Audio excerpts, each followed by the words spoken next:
Hi, my name is Michael Franc of the Hoover Institution. We're here in Washington, D.C. at the National Review Institute's Idea Summit 2017. And I want to welcome our guests and give you a quick bio. And then we're going to go into a little conversation, a little give and take, and ask some questions. And then eventually we'll turn to the audience for some questions of their own.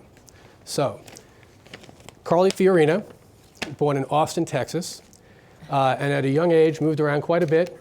She went to school in London, attended 5 different high schools, including one in Ghana, and from there ended up in, of all places, Durham, North Carolina, where she graduated. Subsequently, received a degree in philosophy and medieval history from Stanford.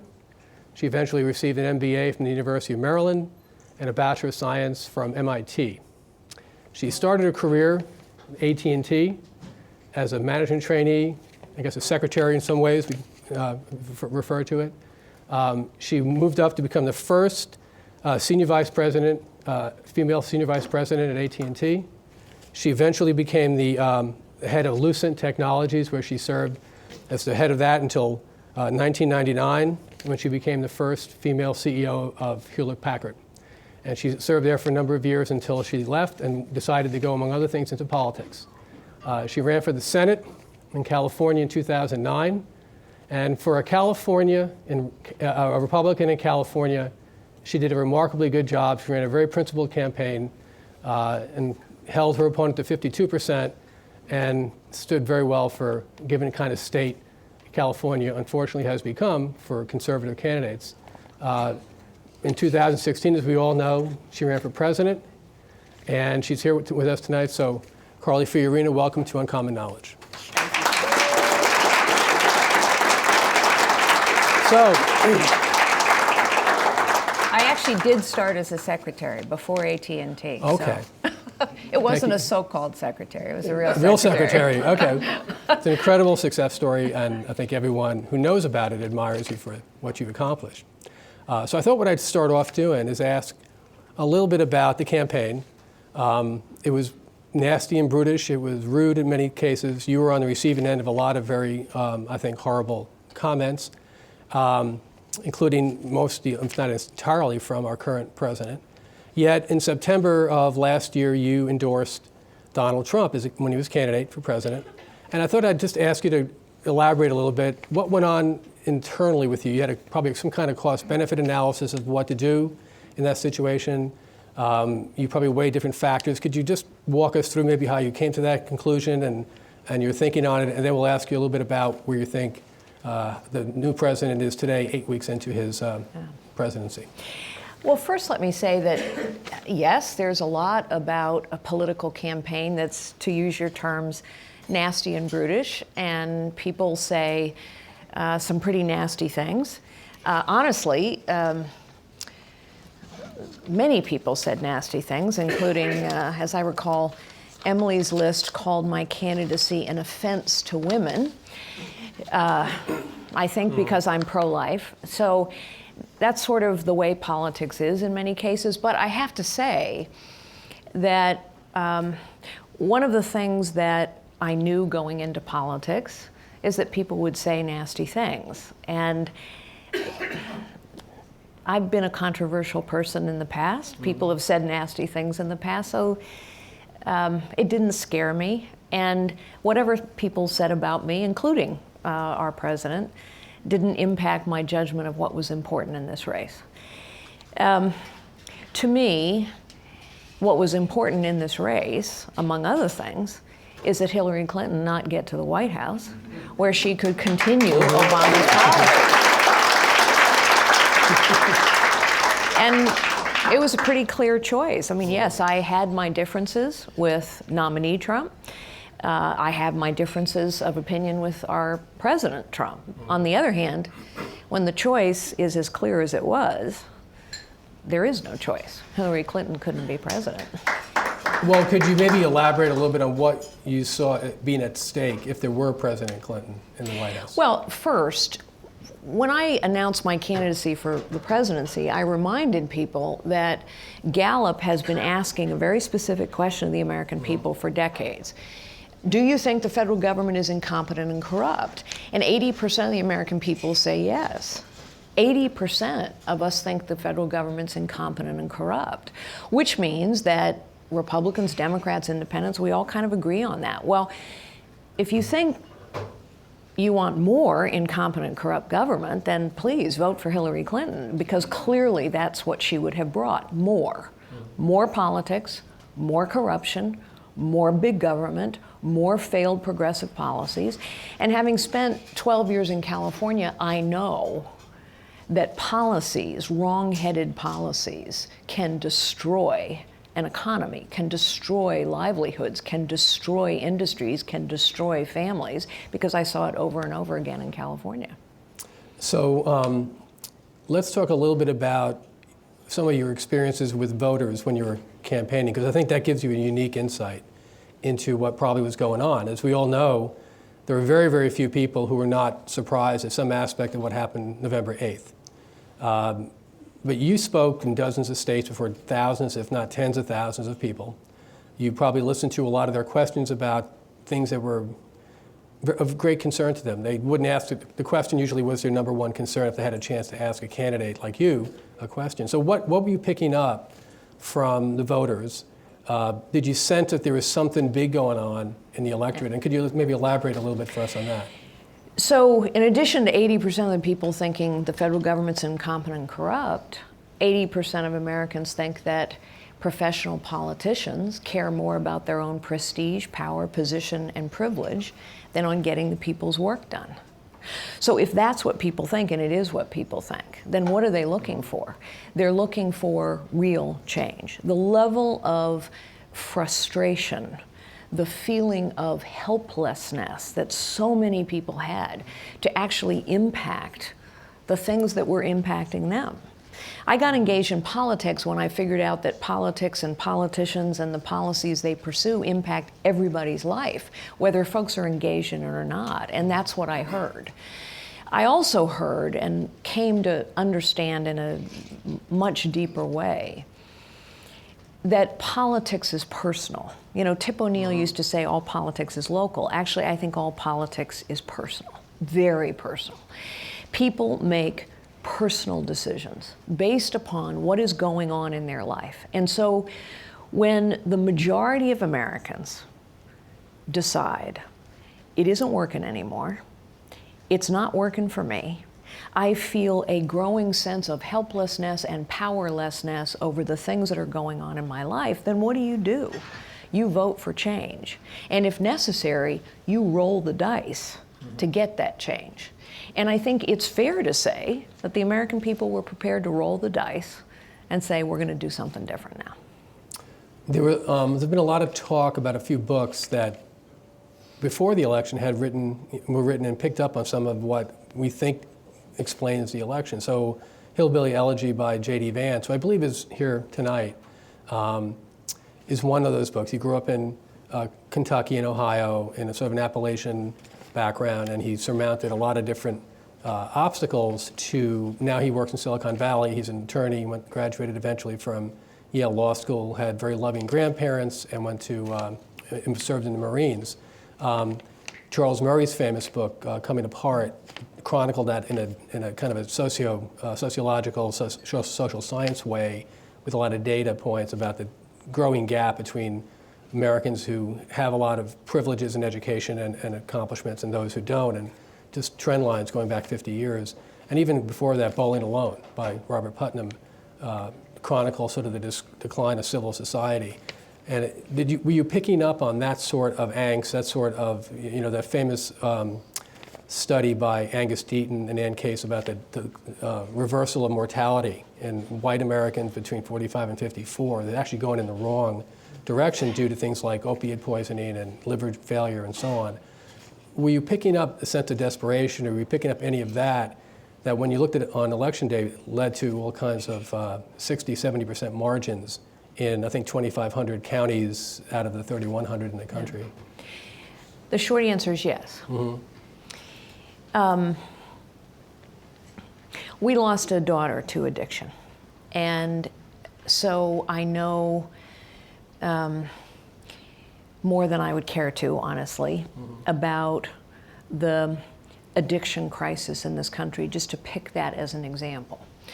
I bring it as an example because here's a case where if you look at what we've done as a nation, we have spent trillions of dollars trying to combat poverty, trillions of dollars in decades trying to combat drug abuse, and we failed on both counts. I mean, we're spending money and it's not working. And yet, if you go into communities, there are programs for the prevention and treatment of addiction that work. They are community-based. It's incredibly important that they be community-based because a community has to surround an addict so that they can recover and be integrated once again into the community. But those community-based programs are starved for resources and support. And meanwhile, we're spending trillions of dollars pouring out of Washington, D.C., and it's not working. I bring it up because I truly believe, I didn't start out as a conservative. I didn't even start out as politically active. I'm a conservative because I know through experience that our principles and our ideas and our policies work better. And one of the policies and principles that's so important to conservatives is that it's better that power and money and decision-making be dispersed. And it can't be concentrated in Washington, D.C., because when it's concentrated, it's abused. So yes, people are desperate because things aren't getting better. And yet, the money continues to be spent. That should cause any sensible person to say, and it did cause many Americans to say, you know what, this isn't working. We have to try something different. And I think now, what I hope we will see happen, and what I think we as conservatives need to push to have happen, is exactly what we believe in. Money, power, decision-making have to be dispersed so that people are in a position to solve the problems that impact their lives and have the resources and the capabilities and the power to do so. I think stories about someone who starts off one place and arrives in another in an ideological sense are always fascinating. Were there any epiphanies you had, anything you noticed one day that the lights went on and you started to realize, oh, maybe I'm a conservative and some of these ideas make sense? You said you talked about it more in the abstract. Were there any specific moments that really jumped out at you? Well, it was a whole process of living life and going to work. So the reason I mentioned I started as a secretary, when I landed at AT&T, which by the way, my very first job after I got my MBA was here in Washington, D.C. at AT&T. It's where I met my husband who's here tonight 36 years ago. I didn't have any plan to be a CEO. I was just grateful to have a job and hoping that I didn't blow that job. But everywhere I went, I found problems that had been left unresolved.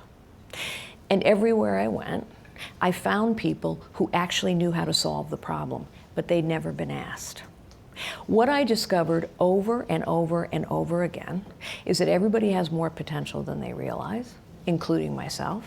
But everybody I've run across in my life has more potential than they realize, and people can solve the problems that impact them. Yes, they need resources, and they need a helping hand sometimes, and they need tools, and they need support, and they need leadership. But actually, people are best able to solve the problems that impact them because they understand them. And I also learned, as I rose in big bureaucratic institutions, that if you concentrate decision-making and money and power in too few hands for too long, that power will be abused, and the money will be wasted, and the decisions will not be as effective as the decisions that people who understand the problem best would have made. Now, when you think about what I just said, everyone has potential. Every person has value, regardless of their circumstances. People are best able, best equipped to solve problems locally. And if you concentrate power, you're abusing power. Those are conservative principles. Those are constitutional principles. And I think I became a conservative when I realized, guess what? those principles work better. They are the principles that I have used throughout my career and throughout my life. It's almost the exact opposite of a progressive philosophy. It is the right? exact opposite. You know, with the expertise and the experts somehow deciding everything for us. Look, the progressive believes, honestly, I've said this many times publicly, progressives believe some of us are better than others. They don't believe we're all created equally. They don't believe we all have value. They believe some are smarter than others, some are better than others. Therefore, some get to decide for others. And don't worry, you may not be able to handle your life or deal with your problems. Don't worry, we'll take care of you. It is the height of disrespect and disregard for our fellow citizens and for someone else's potential and value. So, let's turn to where things are today. We have a new administration. This city is about as much confusion, angst, and turmoil in some quarters that I've ever seen. I've been here probably since you started at AT&T. There's a lot of fiefdoms being challenged. There's a lot of orders that have been viewed as being settled that are now suddenly maybe up for grabs. Can you talk to us a little bit about what you see happening now, maybe areas where it's particularly of interest to you that you'd like to elaborate on, and then maybe what we should be doing about it down the road? Well, first, having led change many times in my career and in my life, change always inspires resistance. It is the nature of change, right? People like the status quo because they have invested in it, because maybe here in Washington, a lot of people have been successful in the status quo. They may have railed against it, but they've been successful in it. So of course, big change inspires big resistance. No one should be surprised by that, particularly President Trump. He shouldn't be surprised that he's inspiring resistance. Second, fiefdoms need to be challenged.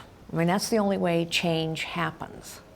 However, it is also true that in order for change to be sustained, people have to be brought along. People have to conclude that the change that you're trying to implement is actually preferable to the status quo. And so once you realize that all change inspires resistance, and in order for change to be sustained and successful, you need to bring people along, then I think it is also true that how you get things done is as important as what you get done. Because how you get things done, how you approach something, is how you bring people along. Mm-hmm. Have you had a chance to look at any of the some of the big issues that we're going to be faced with in Congress, in the courts, probably in many ways, over the next few months, if not years, like healthcare reform, the Obamacare effort to repeal and replace with something different, the excitement about maybe being able to tackle the tax code for the first time in over 30 years. Any thoughts on those? So I'll talk about all three, if I may. First, when you have these vast bureaucracies, which is what Washington has become, it's a vast bureaucracy, and money has been spent for decades. My cardinal rule is the first thing you need to know is, where is the money? And actually, we don't know. I mean, we don't know. We don't know how the money is being spent. I think we should start with, where is the money being spent and how is the money being spent?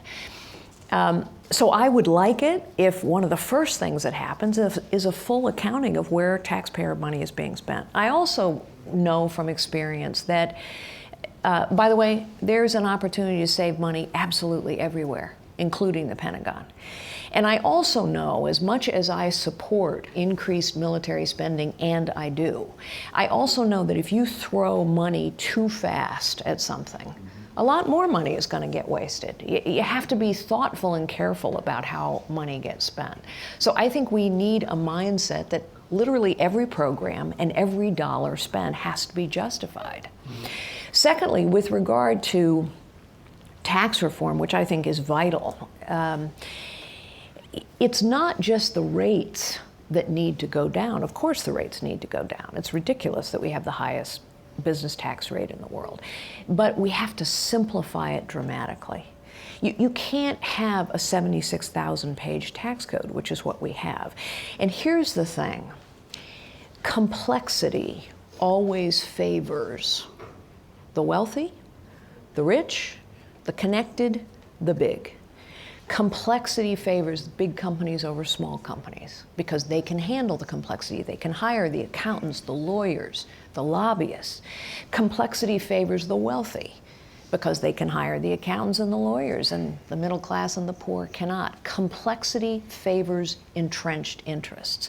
So simplicity is key. It's not just about lowering the rates. And finally, with regard to healthcare, look, I don't think we can tinker around the edges of this problem.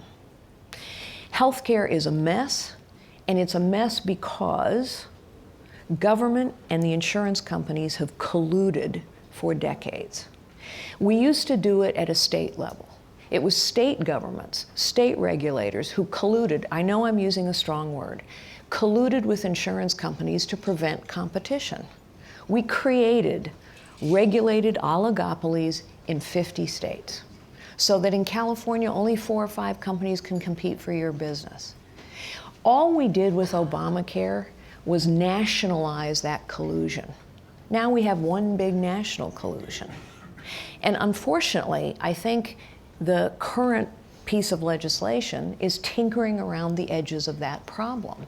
We're not creating a marketplace, we're not creating competition, we're just changing a little bit the relationship, the collusion, between government and insurance companies.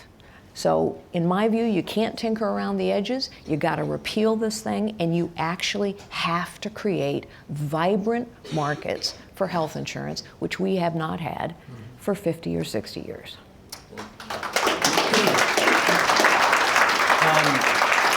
By the way, you know, it's interesting. The American people don't actually understand that. They don't understand how the health insurance market has been regulated for decades. And I do think sometimes we make a mistake when we forget to tell people how we got into this mess. Because if we don't understand, if people don't understand how it got so bad, then they can't be open to how to make it better.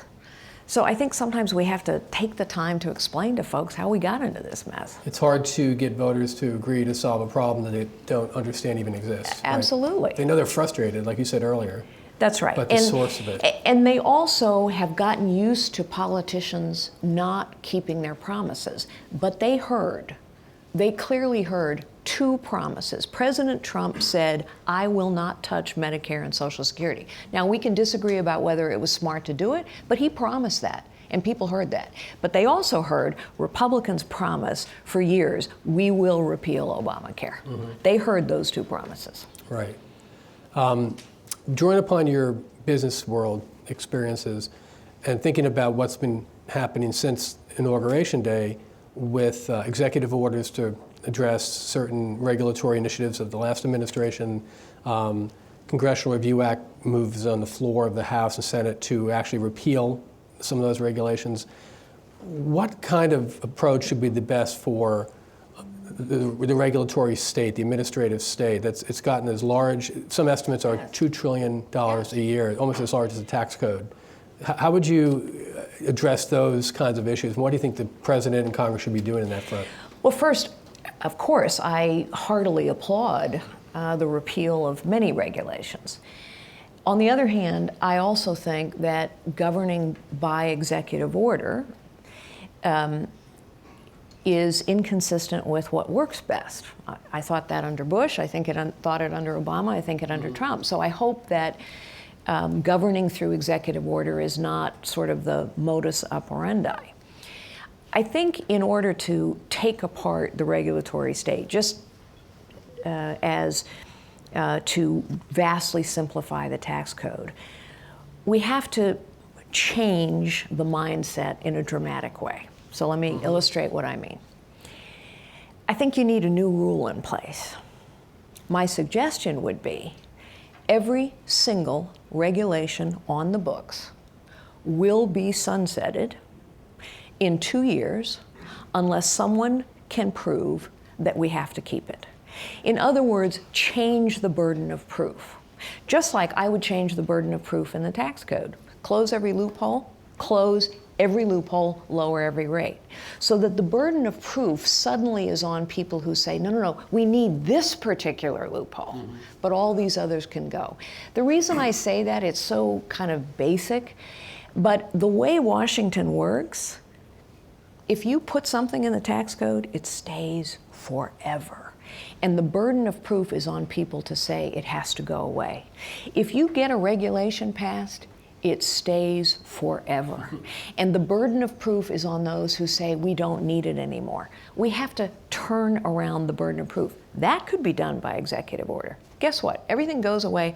Perhaps it's a bit dramatic, but we need, I think, dramatic change to actually take apart the administrative state, and it won't happen merely through executive order, and I don't think it'll happen merely through legislation, but it's vital that it happen. All the way back to first principles, all the way back to first principles. Success, at least for me, and I think for many conservatives, success is power is dispersed. Money is dispersed. Decision-making is dispersed. So it's not victory if all we've done is flip D's for R's, and we have as much power, as much money, and as much decision-making still concentrated in the same places. That isn't victory to me. Along those lines, the Republican Party is at its probably highest level of control, both at the federal level and at the state level, in, depending on which category you're looking at, 80 to 100 years. I think the 68 or 9 now state legislative chambers that have Republican majorities, many of them have super majorities. I believe there's 33 governors now that are Republican. Many of them are conservative. What should be the proper role for states as we go forward in some of these really Herculean efforts to undo that status quo, to address the swamp, to challenge the fiefdoms? What role should they play? A huge role. States should be the locus and the focus of problem solving, period.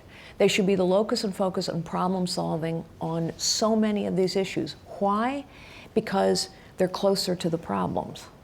Why? Because they're more accountable. And the reason I think Republicans have control of so many governor's mansions and state houses is because demonstrably Republican policies work better in people's lives. All you have to do is compare the economic outcomes, the education outcomes, the new business creation outcomes in states where Republicans' policies have been in place versus states where Democrats' policies have been in place. I mean, it's pretty black and white now. But states, you know, our founders called states laboratories of democracy. I think they're far more than that, although they are also that. They have to be the focus of problem solving. So again, I go back to first principles. Money, power, decision making need to be moved out of Washington and back to the states. There are certain things that are the federal government's role. We know what those things are. They're clearly outlined in the Constitution. It's not their role to solve every problem. And all the way back to what I said several minutes ago, we've spent trillions of dollars in the federal government, and poverty remains a problem, arguably worse than when the war on poverty began. We've spent trillions of dollars on the war on drugs, and yet drug addiction remains a problem, probably worse than it was in the 80s. It's not working doing it here. It can work if decision-making is moved closer to the people impacted by the decisions.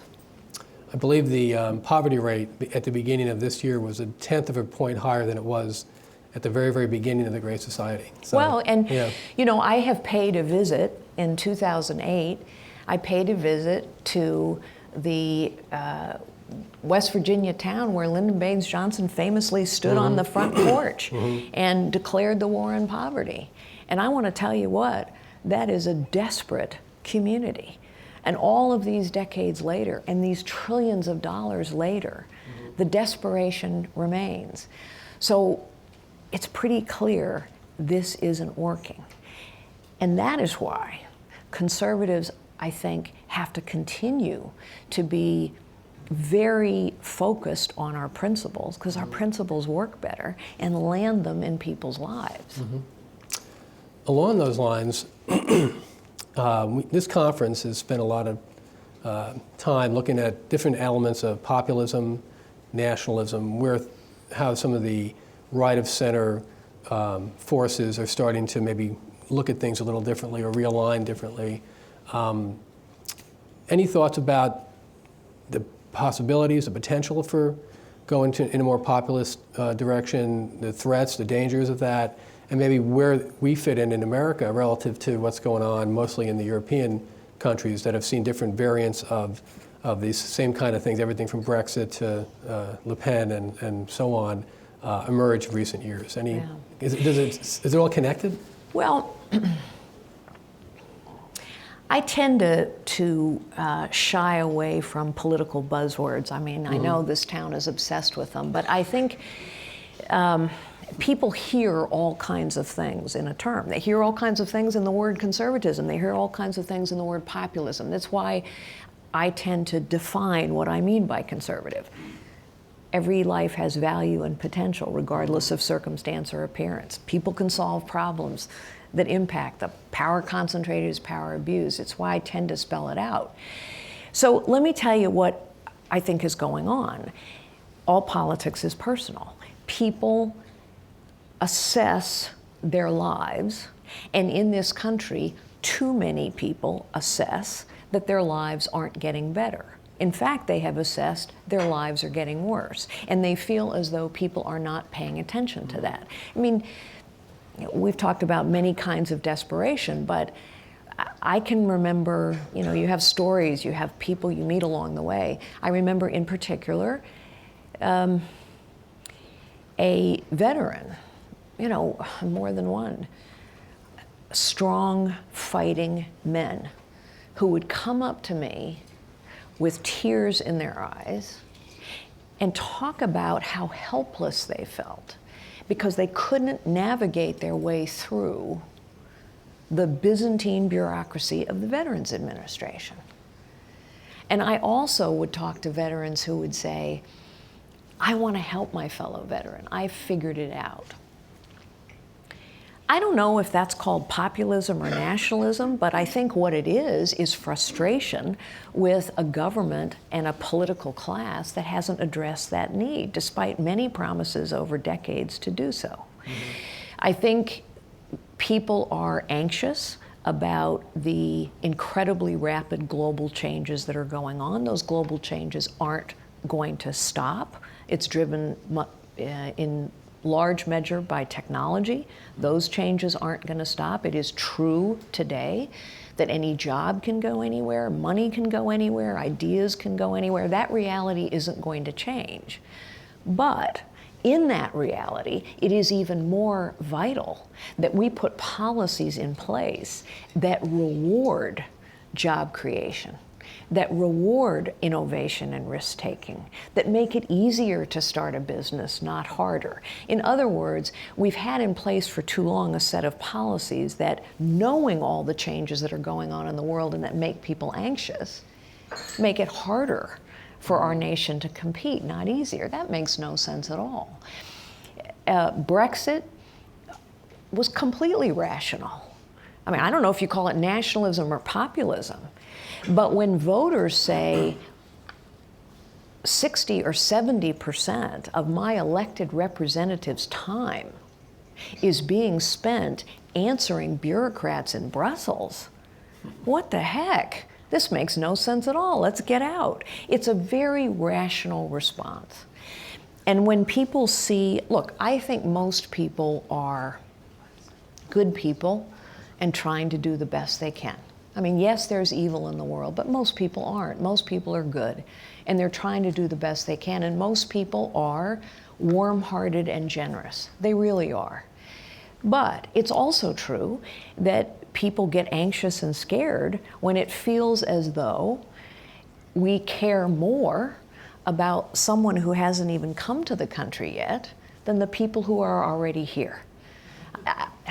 And so people respond. I remember being in a little New Hampshire town. There was a Democrat mayor, and his wife was a Democrat, and she was very upset about the, you'll recall the summer when all these women and children were streaming across the borders, and these folks were being sent to these New Hampshire towns. This was a warm and generous woman.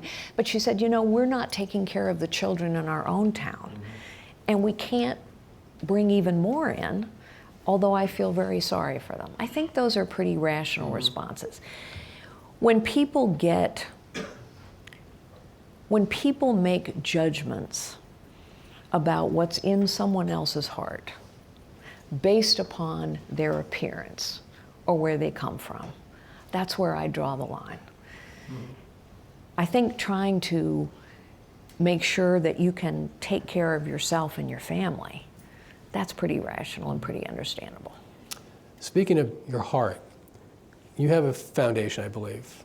Can you talk to us a little bit about what stirs your soul, what kinds of charitable endeavors you want to deploy your treasure to help resolve, what kind of problems and so on? I start with a fundamental knowledge. I was going to say belief, but it's more than that. It's knowledge. That every person has more potential than they realize. Every person has more potential than they realize. I've seen it over and over and over again. And so what my husband and I tend to focus on is what are efforts that unlock people's potential.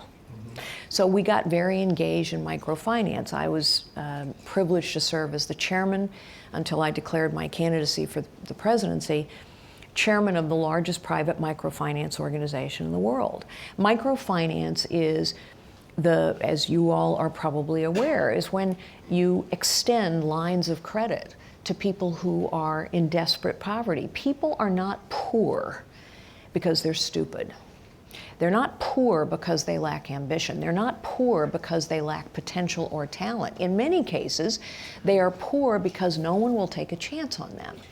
Sometimes they're poor because we've wrapped their lives in webs of entitlement instead of saying you have potential and you can actually create something if we give you the helping hand and take a chance on you and extend you a line of credit and give you tools and support. So I've seen microfinance as but one example, work in so many places. And now, frankly, what I'm exploring is whether we can make it work in this country. Because we have to find a way to help people, despite desperate circumstances, realize their potential, untangle their lives from these webs of dependence that we've woven them up in, and restore their dignity. Mm-hmm. That's great. Well, we're getting toward the end of our time, and I will have one good chance here to make a little bit of news. Uh-oh. So you and Frank are living in Virginia. No, I might disappoint you. There have been some rumors. I just thought we'll give you the floor as to say if you have any hopes and dreams of elected office in the state of Virginia. Well, first, I assume you're referring to the Senate race Yes. in Virginia, and certainly I am considering it, and certainly am encouraged by all the enthusiasm for it. It's also true that in the Commonwealth of Virginia, we have a really important set of elections in 2017. We have a gubernatorial race, we have a lieutenant governor race, we have an attorney general race. So I'm out there trying to be helpful on those races first. And the other thing that I would just say is, you know, this actually is a decision for more than me. I think, honestly, the party is going to have to think very carefully about Virginia, because there are a lot of seats that are up in 2018 and a lot of opportunities to take seats away from Democrats who are in deep red states, for example. Virginia is going to be a tough haul. It's a purple state. The Democrats will spend, by their estimates, $60 million trying to protect Tim Kaine in that seat. So to run for Senate successfully in Virginia will take a Herculean team effort, not just a single candidate. Okay. Well, although I don't shy away from a fight, as you know. Well, yes. Okay. Thank you very much. Thanks for having me.